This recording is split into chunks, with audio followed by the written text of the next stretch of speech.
আসসালামু আলাইকুম। রাত করে ভিডিও করার ইচ্ছা ছিল না, কিন্তু কিন্তু কিছু ইনফরমেশন পাইলাম, এটা আপনাদের সাথে শেয়ার করা আমার কাছে মনে হয়েছে যে আসলে দরকার। এর মধ্যে এই ইনফরমেশনটা আপনারা অনেকেই জানেন, অনেকেই জানেন না। সেটা হচ্ছে উম, আমরা শুনছি কয়েকদিন আগে আপনার হাদির হত্যাকারীরে এ, ইন্ডিয়াতে মানে ধরা হয়েছে। তো তারা আজকে জবানবন্দি দিছে। তো আজকে আমি তাদের জবানবন্দিটা শুনলাম। মানে আমি তো সরাসরি শুনি না আর কি, ইন্ডিয়ান যে ম্যাজিস্ট্রেট আছে ওনার কাছে বলছে যে হাদি হত্যার জন্য সে মির্জা আব্বাসের কাছ থেকে 50 লক্ষ টাকার চুক্তি করছে এবং 10 লক্ষ টাকা নগদ, বাকি 40 লক্ষ টাকা পরে এই সুবাদে। এখন ঠিক যেই দিনকে হাদির হত্যাকারী মানে ধরা পড়লো, ঠিক ওই দিনই মির্জা আব্বাস স্ট্রোক করলো এবং শুনলাম যে তার কি কি সমস্যা হয়েছে।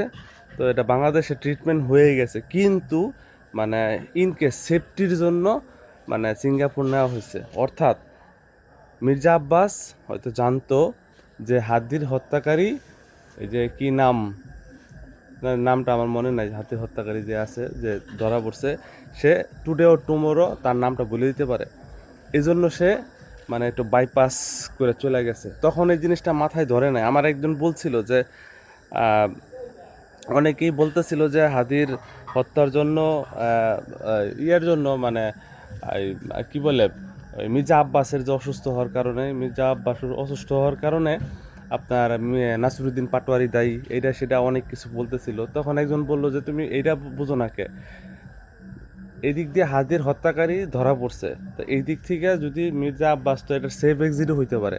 তখন মাথায় কিছুটা কাজ করছে, কিন্তু অতটা ওইভাবে ভাবি না। কিন্তু এখন যখন কর্নেল হাসিনুর যখন বলল যে এটা এইভাবে হয়েছে যে হাদির হত্যাকারী 50 লক্ষ টাকার বিনিময়ে একটা চুক্তি হয়েছে মির্জা আব্বাসের সাথে, সরাসরি 10 লক্ষ টাকা একদম হ্যান্ড ক্যাশ নগদ পাইছে সে।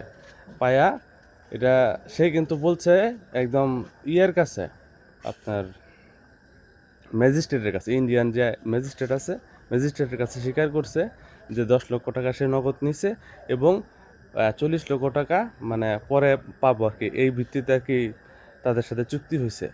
এখন বিষয়টা কই জায়গায় দাঁড়াইছে দেখছেন। এখন বাকিটা আপনাদের, আপনারা অনেকেই, আমি এই ইনফরমেশনগুলো আপনাদের দেই, এটার জন্য অনেকেই আমারে ফেসবুকে মানে নানান ধরনের কথা বলেন, বা অনেকে ফেসবুকের বাইরেও আমারে অনেক কথা বলেন। যাই হোক, এটা আপনাদের বিষয়। আমার কথা হইতেছে, আমি রাজনীতির ভিতরের কোনো মানুষ না, রাজনীতির বাইরের কোনো মানুষ না, আমি একটা দেশের নাগরিক। এই সুবাদে আমি কিছু কিছু তথ্য আমি যখন জানি, ওটা আপনাদের সাথে শেয়ার করি। ঠিক আছে, যদি কিছু বলার থাকে কমেন্টসে বলবেন, ভালো হতে খারাপ। আসসালামু আলাইকুম।